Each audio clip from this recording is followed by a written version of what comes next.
चालु छैन यो हाम्रो अन अफ गर्ने स्विच भयो हैन यो क्लच भयो यो क्लच भनिन्छ यसलाई यो चाहिँ अटो गियर भयो यो चाहिँ हाम्रो गियर लाग्ने भयो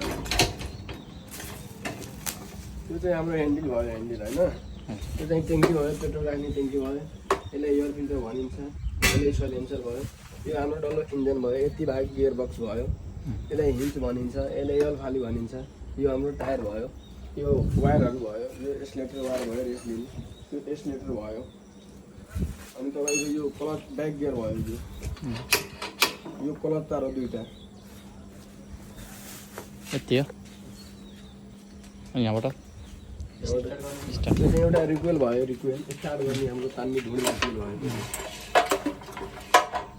हाम्रो यहाँ कार्बोरेटर हुन्छ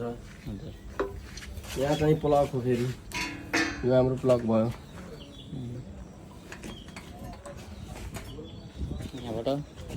यहाँबाट यहाँ गियर ओइल हाल्ने भयो यहाँ हाम्रो मोबिल हाल्ने भयो यति होइन चालु हुन्छ भने अहिले केही छैन